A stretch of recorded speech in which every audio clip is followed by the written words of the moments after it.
પ્રકરણ 13 સમરથલાલ સુરણવાડાનો સન્માન સમારંભ.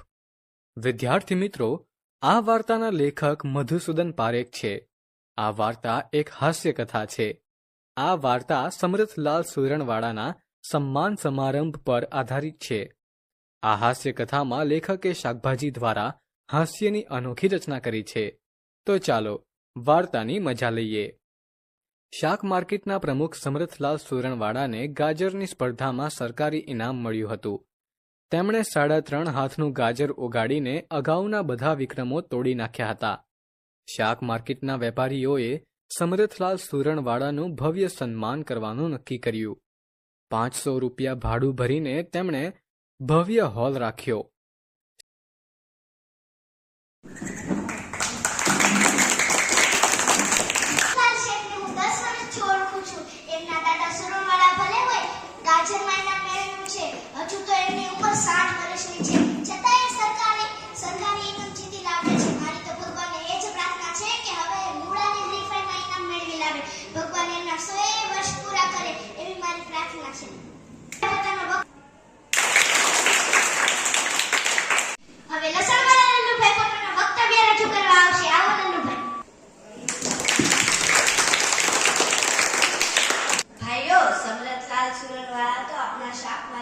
શોભા છે.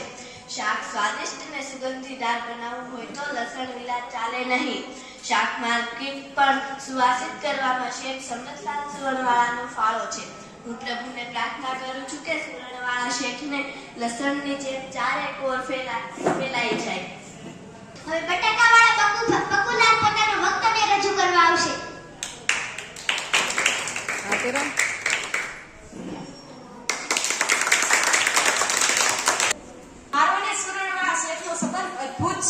એ સુરણવાળા ને હું બટાકાવાળો.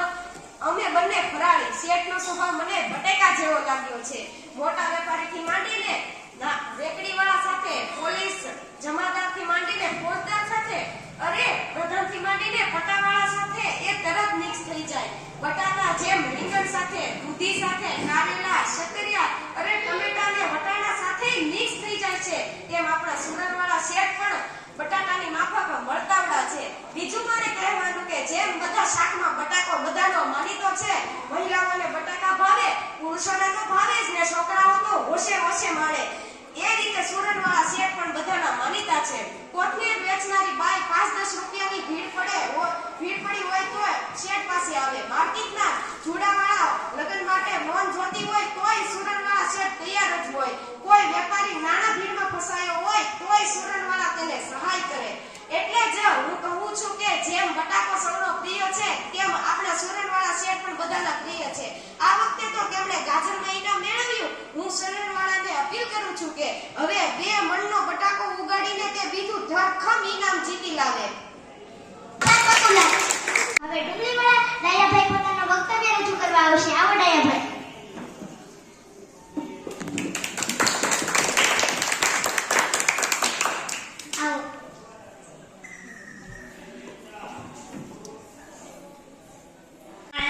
કોઈ ભલે લસણ સાથે સરખાવે, બક્કુભાઈ ભલે તમને બટાકા જેવા કહે, પણ હું તો સમર્થ શેઠને ડુંગળીના દડા સાથે સરખાવીશ. ડુંગળી એ ગરીબ માટે આશીર્વાદ છે. ડુંગળી વિના દુનિયા દૂર થઈ જાય. ડુંગળીને તો કસ્તુરી કહેવામાં આવે છે. બટાકાને તો બાફવોય પડે. ડુંગળી તો કાચીને કાચી ખાઈ શકાય, એનું કચુંબર થાય ને એને તો ભજીયા બને. અરે વાત કરતાંય મોંમાં પાણી છૂટી જાય. આપણા સમર્થ શેઠ પણ ડુંગળીના દડા જેવા જ છે. એમની શાખા કસ્તુરીની જેમ મહેકે છે. ડુંગળી જેમ ગરીબોને ઘરે જાય અને શેઠિયાને ઘરે પણ જાય, તેમ સમર્થ શેઠ પણ ગરીબોની ઝૂંપડીમાં જાય અને મિલ માલિકોને બંગલે પણ જાય છે. એમની કશી વાતનું અભિમાન નથી. એ ડુંગળીની જેમ અનેક ઉપયોગમાં આવે છે તેવા પરોપકારી. રેતલાહકનું કામ હોય તો એ પહેરા અને રામ રોટ રાખવામાં પણ એ મોખરે. હું તો કહું છું કે શેઠજી, ડુંગળીની જેમ તમે ગરીબ તવંગર સહુની સેવા કરતા રહેજો. હવે કોથમીરવાળા કળશીભાઈ પોતાનું વક્તવ્ય રજૂ કરવા આવશે.